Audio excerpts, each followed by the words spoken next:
Kekasih Mario Dandi, AG, telah resmi ditahan. AG awalnya kerap disebut menjadi pemicu pertengkaran Mario Dandi dengan David Ozora. Tapi ternyata ada cerita lain. Muncul nama APA yang diduga menjadi sosok pembisik yang memantik emosi Mario. Hingga Mario secara membabi buta menganiaya David Ozora sampai tak sadarkan diri. Beredar informasi sebelum peristiwa terjadi, Mario Dandi menerima informasi dari sosok bernama APA. APA saat itu memberitahu jika AG mendapat perlakuan tak baik dari korban David pada 17 Januari. Mario pun akhirnya mengkonfirmasi kabar ini ke AG. Dari pengakuan AG, emosi Mario Dandi tersulut. Bara amarah Mario pada David semakin membara saat menceritakan hal ini kepada tersangka Shane. Saat itu, Shane mengatakan, "Gue kalau jadi lu pukulin aja, itu parah Dan." Lalu siapa sebenarnya sosok APA yang sering dikaitkan dengan peristiwa penganiayaan David? APA ini saudara ternyata adalah mantan kekasih dari Mario Dandi. Mario diketahui beberapa kali menghubungi APA. Melalui keterangan tertulis dari kuasa hukum APA, pihak APA keberatan jika disebut sebagai provokator yang mengakibatkan Mario Dandi emosi dan menganiaya David. Pihak APA menyatakan sama sekali tidak mengetahui adanya perencanaan penganiayaan David. Selain itu, APA juga tidak berada di lokasi kejadian. Kita kembali lagi mengulas peranan dari AG, kekasih Mario Dandi, dalam penganiayaan David ini. Dari rekonstruksi pada hari Jumat lalu terungkap jika ada peranan AG yang berupaya memancing David untuk turun bertemu dengan Dandi. Dalihnya adalah ingin mengembalikan kartu pelajar David. Agar David percaya, AG bahkan mengirimkan foto kartu pelajar. Perlu diketahui, pasca mendapat informasi dari AG, Mario Dandi ini memang beberapa kali meminta bertemu David untuk klarifikasi. Namun David menolak ajakan Mario, tapi karena terus ditolak, pada 20 Februari, Dandi, Shane, dan AG akhirnya mendatangi David yang berada di rumah temannya di perumahan Green Permata Pesanggerahan, Jakarta Selatan. Karena upaya AG untuk membujuk David turun itu tidak membuahkan hasil, Mario Dandi akhirnya meminjam ponsel dari AG. Lewat ponsel AG inilah Mario mengirimkan pesan suara yang bertujuan untuk membuat David turun bertemu dengan dirinya. Manipulatif apa Mbak? Di voice note yang mana dia menggunakan HP dari klien kami ini, tapi di sana dia itu dengan suara dia langsung. Jadi ada tiga statement dia Mbak ya, yang dia melihat nih si tersangka Dendi ini melihat ketika diancam dia nggak takut adik saya David, dia merayu. Rayuannya itu apa?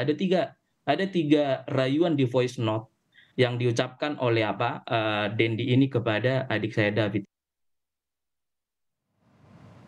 Nah, saudara, lewat ponsel AG ada 3 pesan suara yang dikirimkan Mario Dandi kepada David. Yang pertama kalimatnya adalah, "Tolong hargain waktu kita dong." Lalu masih dengan ponsel AG, Mario Dandi kembali mengirimkan pesan suara kedua yang berisi, "Ini Indonesia negara hukum, gue gak bakal ngapa-ngapain kok." Pesan ini seolah ingin meyakinkan David jika Dandi tidak akan melakukan kekerasan pada David. Dan sekali lagi ingin membuat David percaya, Mario kembali mengirimkan pesan yang ketiga yang isinya, "Turun aja 10 menit, gue gak bakal ngapa-ngapain kok." Pesan ketiga inilah yang akhirnya membuat David masuk dalam perangkap dan turun menemui AG dan juga Mario Dandi. Dan saudara, inilah adegan saat AG, Mario, dan Shane Lucas menuju rumah teman David untuk menjemput David. Saat rekonstruksi, AG tidak dihadirkan karena statusnya sebagai anak di bawah umur. Adegan-adegan AG diperankan oleh pemeran pengganti. Kalau dilihat di foto, AG berjalan lebih dahulu, baru kemudian diikuti oleh Mario Dandi dan juga Shane. Setelah itu, David kemudian digiring oleh Mario ke belakang mobil Rubicon. Di belakang mobil Rubicon itulah Mario Dandi mengajak David berduel. Namun tantangan duel ini ditolak oleh David. Dan dari sinilah rangkaian peristiwa penganiayaan pada David terjadi. Saat AG masih berstatus sebagai saksi, belum merubah menjadi pelaku, polisi sempat menyatakan jika perekam video penganiayaan David adalah Shane Lucas.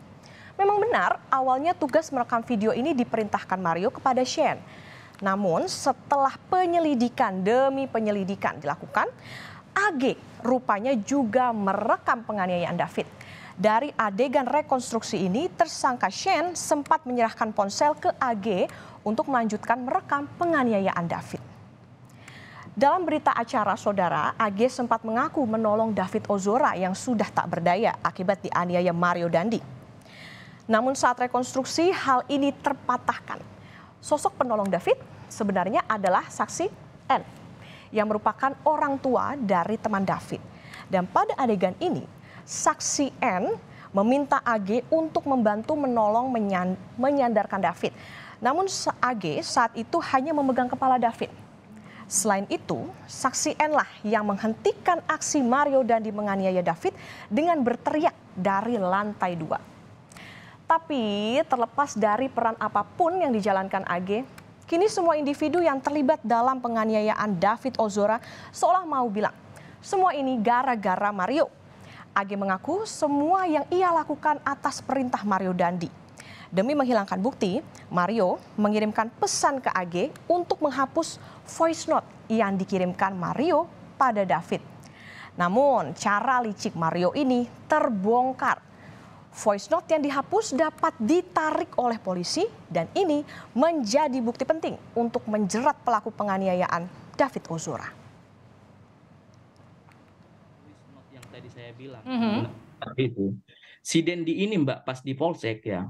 Pas di Polsek ketika kami belum masuk, dia itu chat langsung dari HP dia kepada Agnes ini. Dia ngomong, tolong VN tadi dihapus dong, gitu Mbak. Yang VN itu di situ dihapusnya, tapi itu sudah bisa ditarik oleh kepolisian. Oke.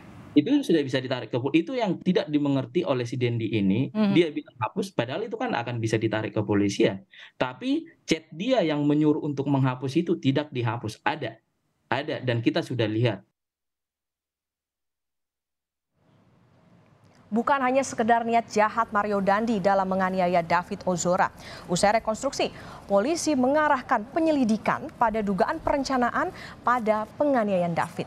4 saksi akan diperiksa karena rupanya Mario Dandi sempat menghubungi beberapa orang untuk memberitahukan rencana penganiayaan terhadap David. Sampaikan juga bahwa ada 4 saksi lagi yang belum kita periksa dalam rangka memperkuat. Ini sekali lagi dalam rangka memperkuat unsur daripada perencanaan para tersangka ini yang dalam waktu dekat kita akan periksa. Sebagai contoh, maksud kami di sini bahwa sebelum terjadinya tindak pidana ini ternyata tersangka MDS ini menghubungi beberapa orang dan memberitahukan akan melakukan tindakan pidana yang terjadi. Dan saudara kekasih Mario, yakni AG, memang sudah berstatus anak yang berkonflik dengan hukum dan telah ditahan. Namun hingga kini, polisi belum menjabarkan secara rinci bagaimana peranan AG dalam penganiayaan David hingga membuat AG tersangkut masalah hukum. Patut kita nanti penjelasan dari polisi mengenai keterkaitan AG kekasih dari Mario Dandi.